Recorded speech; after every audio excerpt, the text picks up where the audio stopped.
everyone. Welcome to Learn English with Podcasts. I'm Nikki. And I'm Tony.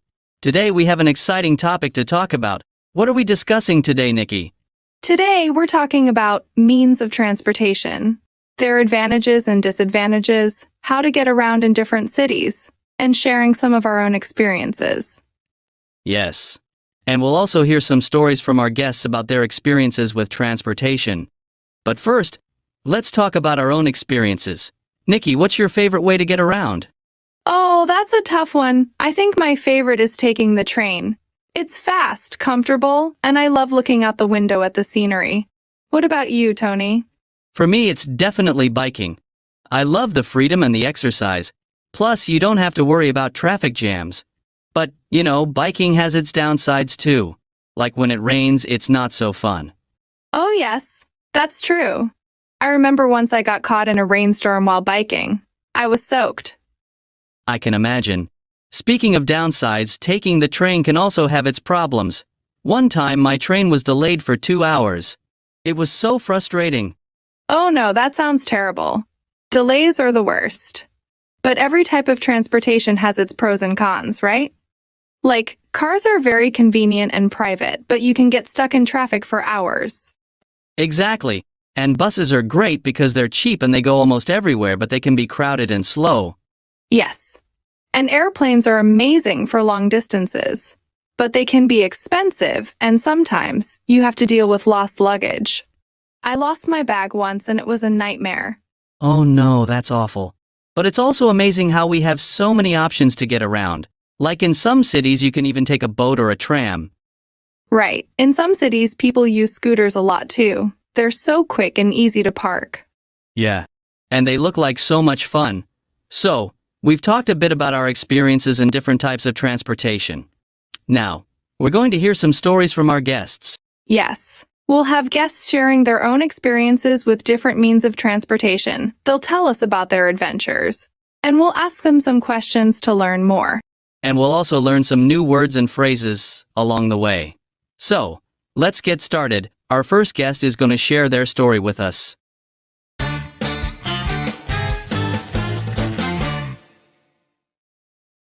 Welcome to the show. Can you please tell us your name? Hi, I'm Lindsay. Hi, Lindsay. It's great to have you here. Can you tell us about your experience with transportation? Sure. I want to talk about my experience with taking the subway in New York City. Oh, the subway in New York. That sounds interesting. Tell us more. Well, I was in New York for a week, and I decided to use the subway to get around. It was my first time using it, and I was a bit nervous. I can understand that. The New York subway can be a little overwhelming at first. What was it like?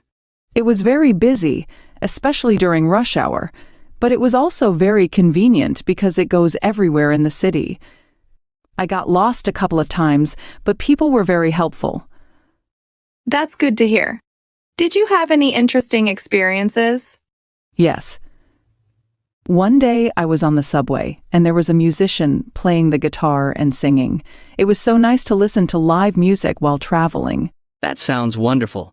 Did you have any problems or difficulties? Well, one time the train was delayed for about 30 minutes. It was a bit frustrating because I was in a hurry. But overall, it was a good experience. I bet. It sounds like you had an adventure. What did you think about the cost of using the subway? It was quite affordable. I bought a weekly pass, which saved me a lot of money. That's a smart move. Would you use the subway again if you go back to New York? Definitely. It's the best way to get around the city quickly and cheaply. Thanks for sharing your story, Lindsay. It sounds like you had a great time despite a few hiccups. Yes, thank you. Before you go, do you have any tips for someone using the New York subway for the first time? Sure. Always check the subway map before you go. It helps a lot. And don't be afraid to ask for help if you're lost. People are usually friendly. Great advice. Thanks again, Lindsay. Now, let's talk about some words and phrases we learned from Lindsay's story. Good idea, Tony. The first word is convenient. Lindsay said the subway was convenient because it goes everywhere in the city. Convenient means something is easy to use or helpful. For example, online shopping is convenient because you can do it from home. The second word is affordable. Lindsay said the subway was affordable. Affordable means something is not expensive and you can pay for it easily. For example, the tickets to the concert were affordable, so we bought them. The third word is rush hour. Rush hour is the time when there are a lot of people traveling to or from work. Lindsay said the subway was busy during rush hour. For example, it's hard to find a seat on the bus during rush hour. And the fourth word is delay. A delay is when something is late. Lindsay said her train was delayed for 30 minutes. For example, our flight was delayed because of bad weather. That's right. Convenient, affordable, rush hour, and delay. Let's repeat them. Convenient, affordable, rush hour, delay. Excellent. Now, let's move on to our next guest who will share their experience with a different type of transportation. Yes. Our next guest has a story about traveling by bus in a foreign country.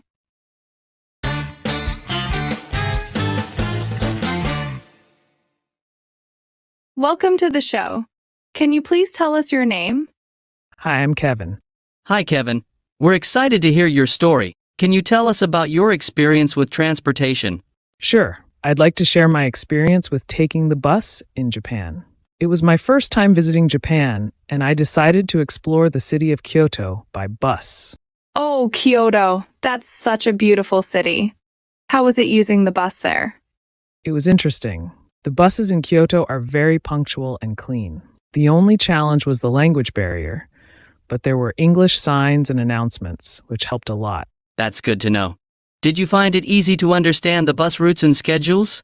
At first, it was a bit confusing, but after a day or two, I got the hang of it. The bus maps were very detailed, and there were always people around to ask for help. Did you have any memorable experiences while riding the bus? Yes, one day I took a bus to visit a famous temple. On the way, I met a local elderly woman who started a conversation with me. Even though her English was limited, we managed to communicate, and she even gave me some travel tips. That's so nice. Did you try any of the local food while you were on the bus? Yes, I did. There was a small Rogerette near one of the bus stops, and I tried some delicious street food. It was a great way to experience the local culture. That sounds amazing. Did you face any difficulties or problems? The only problem I faced was during rush hour. The buses were very crowded, and it was hard to find a seat. But other than that, it was a smooth experience. Crowded buses can be tough, but it sounds like you had a great time overall. Would you recommend taking the bus in Kyoto to other travelers? Absolutely. It's an affordable and efficient way to see the city. Plus, you get to interact with locals, which is always a bonus. Thanks for sharing your story, Kevin. It sounds like you had a wonderful experience. Yes, thank you. Before you go, do you have any tips for first-time bus riders in Japan? Sure, always have some change with you because not all buses accept cards. And don't forget to take a bus map from the Tourist Information Center. It's very helpful. Great tips. Thanks again, Kevin. Now let's talk about some words and phrases we learned from Kevin's story. Good idea, Tony. The first word is punctual. Kevin said the buses in Kyoto are punctual, which means they are always on time. For example, the trains in Germany are very punctual. The second word is barrier.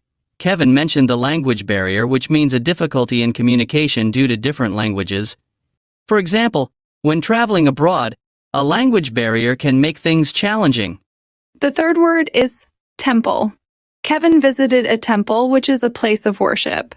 For example, we visited an ancient temple during our trip to Thailand. And the fourth word is smooth. Kevin said his experience was smooth, meaning it was without problems. For example, the flight was smooth and comfortable. That's right. Punctual, barrier, temple, and smooth. Let's repeat them. Punctual, barrier, temple, smooth. Excellent. Now, let's move on to our next guest who will share their experience with a different type of transportation. Yes. Our next guest has a story about traveling by boat in Venice.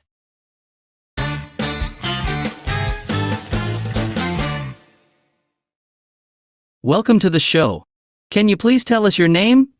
Hi, I'm Jane. Hi, Jane. We're excited to hear your story. Can you tell us about your experience with transportation? Sure, I'd like to share my experience with taking the vaporettos in Venice. Vaporettos are the water buses that travel along the canals. That sounds fascinating. What was it like riding the vaporettos? It was an amazing experience.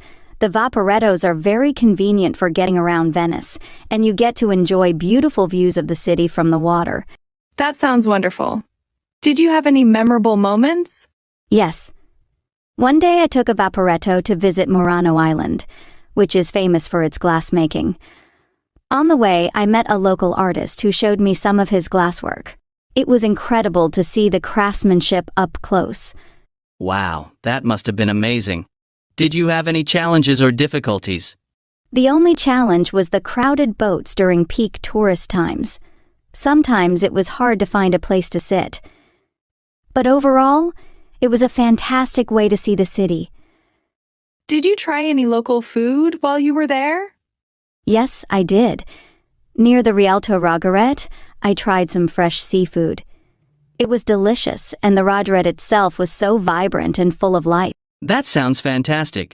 Would you recommend taking the vaporetto to other travelers? Definitely. It's an iconic part of Venice, and it's a great way to get around while seeing the city from a unique perspective. Thanks for sharing your story, Jane. It sounds like you had a wonderful time. Yes. Thank you. Before you go, do you have any tips for first-time visitors to Venice? Sure. Buy a multi-day Vaporetto pass. It saves you money and makes it easy to hop on and off as you explore. And don't forget to take a ride on the Grand Canal at sunset. It's breathtaking. Great tips. Thanks again, Jane. Now let's talk about some words and phrases we learned from Jane's story. Good idea, Tony. The first word is vaporetto. Jane said vaporettos are water buses in Venice. For example, we took a vaporetto to explore the Venetian canals. The second word is canal. A canal is a man-made waterway.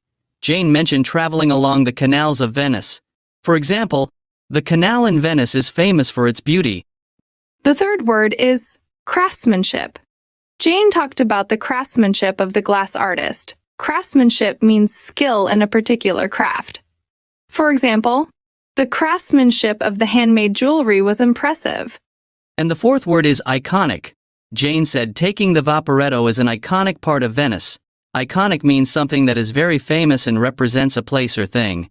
For example, the Eiffel Tower is an iconic symbol of Paris. That's right.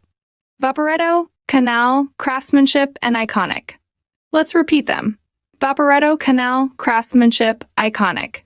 Excellent. Now let's move on to our final guest who will share their experience with a different type of transportation. Yes. Our next guest has a story about traveling by scooter in Thailand.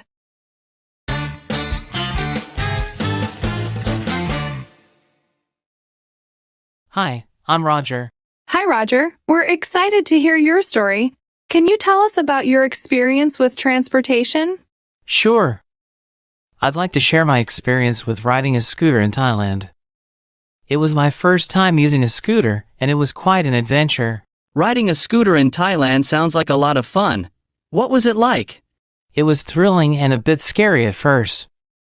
The traffic can be quite hectic, especially in the cities, but once I got the hang of it, it was an amazing way to explore the countryside and smaller towns. Did you have any memorable experiences while riding the scooter? Yes. One day I rode my scooter to a beautiful waterfall in the mountains. The ride was challenging, but the view was absolutely worth it. I even met some local villagers who were very friendly and offered me some delicious food. That sounds incredible. Did you face any difficulties or problems? The main problem was navigating the busy city traffic. It can be chaotic, and you have to be very careful. Also, finding parking in crowded areas was sometimes tricky. I can imagine. Did you have any fun experiences with the locals? Yes, many times. One time, a local scooter shop owner invited me to join his family for dinner.